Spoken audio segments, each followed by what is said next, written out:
Right, now we come to the central nervous system, right? The central nervous system contains of the brain and the spinal cord. First, we'll deal with the spinal cord, then we'll deal with the brain, right? The reason is evolutionarily, most animals and birds and reptiles and all the other different types of species that exist, spinal cord is there. Some of them have brains, some of them don't have brains, some of them have the lower part of the brain, some of them have a little bit higher part of the brain, some of them have the most important parts of the brain like us, right?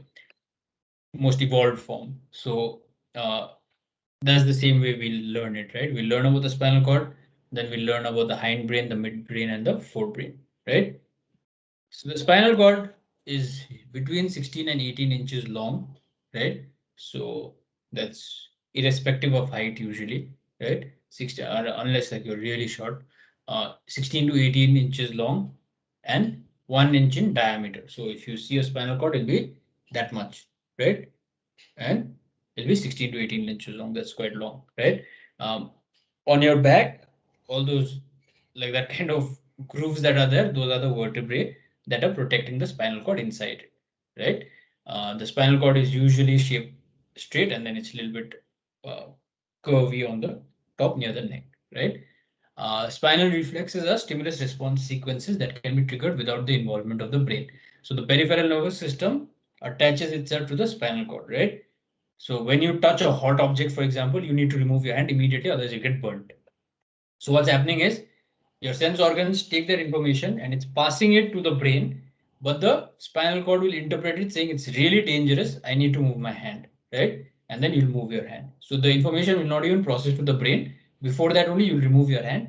Then your brain will interpret it saying that, oh, something like this happened, right? This is because it reduces the chance of you being harmed in an emergency situation, right? This is also what is known as the reflex arc, right? So these are spinal reflexes. Lots of spinal reflexes are there. Your eyes, for example, when you're on the bike, right? All the dust is coming in. You close your eyes like that, right? When dust comes in, that's a spinal reflex, right? Your brain is not even involved. Before you can register that a dust is coming or stone is coming, right? You're already blinking, right? So that's a spinal reflex. Your reflex arc is another one, right? So that's very important. Again, when you're driving, right? Suddenly, when you press the brake, your brain has not even registered that there might be a problem, right? But your sight, your hearing, something has noticed that there is an emergency situation, and then you press the brake, and then you realize that okay, there was an animal passing through, right? Your brain might not even have registered that there is a problem, but you've already behaved in a certain way, right? So very important, the spinal cord. It helps in emergency situations in order to avoid a lot of problems, right? There are 31 pairs of spinal nerves arranged from top to bottom, right? So this is your typical spinal cord. There are 31 pairs of spinal nerves. That means there are 31 pairs of spinal nerves that are coming out from these vertebrae, right? So these are your 31 vertebrae basically. Um, Now they're arranged in this manner. The top 8 are known as the cervical spinal vertebrae. Then you have the thoracic spinal vertebrae. Then you have the sacral, coccygeal, lumbar, sacral, and coccygeal, right? These are also what are called the chakras, the 5 chakras, right? Is located somewhere in this division only.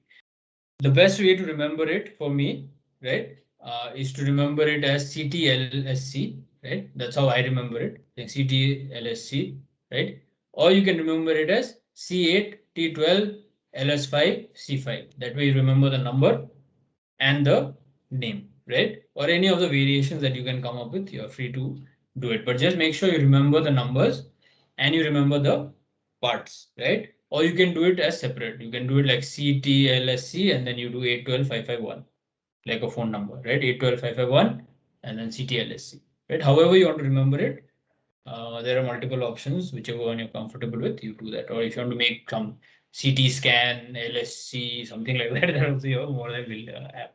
That's up to you. But just make sure you remember that there are 31 pairs, not only 31 in number, 31 pairs, which means there are 62 spinal nerves, and they're divided into these 5 different ways, right? So that's 8 plus 12, 20, 5, 5, 30, and 1, 31, right? That's up to you how you want to remember this. The spinal cord itself is protected by 3 membranes, right? 3 meninges. These are insulated and they protect it from harm. So if you hit something, these three meninges will sort of provide like a safety valve, right? Where the vibration of the pain or the vibration of the whatever hits the muscle will not pass on into the spinal cord, and it will try and provide that, right? The arrangement is innermost is pia, arachnoid, and dura, right? So the outermost one is dura, in the middle is arachnoid, and the innermost is pia, right?